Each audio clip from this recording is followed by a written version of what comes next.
சக்கரவள்ளி கிழங்கு நம்ம பொரியல் பண்ண போகிறோம், காரக்கறி. அதுக்கு வந்து சக்கரவள்ளி கிழங்கு வேக வச்சுருக்கிறது தோலை உரித்து எடுத்துக்கிறோம். இப்போ சக்கரவள்ளி கிழங்கு கட் பண்ணிக்கிறோம் குட்டி குட்டியாக.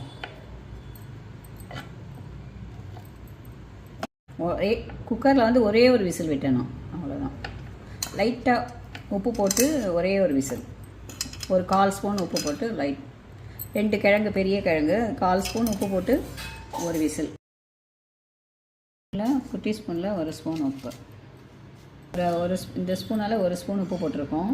1/4 ஸ்பூன் மஞ்சள் பொடி, 1/2 ஸ்பூன் சாம்பார் பொடி. பெரிய வெங்காயம் நறுக்கி வச்சுருக்கேன், கொஞ்சோண்டு ஒரு இனுக்கு கருவேப்பிலை, ஒரு 4 பல்லு பூண்டு, 4 பல்லு பூண்டு எடுத்து வச்சுருக்கேன். அதை வந்து நம்ம லைட்டாக தட்டிக்கலாம், தோலோடு அப்படி தட்டிக்கலாம். அவ்வளோதான். நம்ம இதுக்கு வந்து ஒரு 2 ஸ்பூன் தேங்காய் எண்ணெய் விட்டுக்கலாம். தேங்காய் எண்ணெய் நல்லா காஞ்சிட்டு கடுகு போட்டுக்கலாம். ஒரு 1/4 ஸ்பூன் கடுகு, ஒரு 1/2 ஸ்பூன் உளுத்தம்பருப்பு, சும்மா கொஞ்சோண்டு ஒரு 1/4 ஸ்பூன் கம்மியாக 2 சீரகம். இதுக்கப்புறம் நம்ம தட்டி வச்சுக்கிற பூண்டு, அதுக்கப்புறம் கருவேப்பிலை.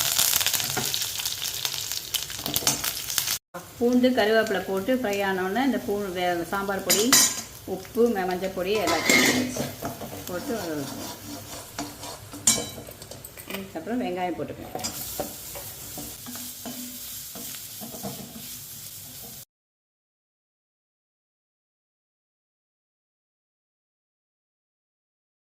ஒரு 2 நிமிஷம் வதங்கணும் வெங்காயம். கொஞ்சோண்டு தண்ணி, 1 ஸ்பூன் அளவுக்கு தண்ணி.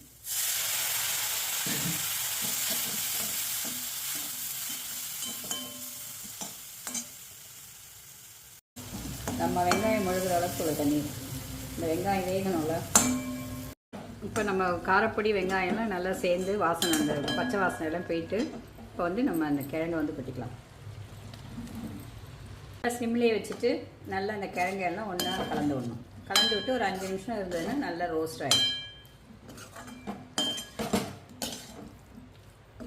அடுப்பை சிம்லேயே வச்சுட்டு பண்ண ரோஸ்ட் ஆகிடும். கொஞ்ச நேரத்தில் கிழங்கு நசநசப்பு இல்லாமல் தனித்தனியாகிடும். நம்ம எல்லாம் போட்டாங்க, கிழங்கு எல்லாம் மசாலாலாம் சேர்த்து ஒரு 5 நிமிஷம் இருந்தால் போடும்.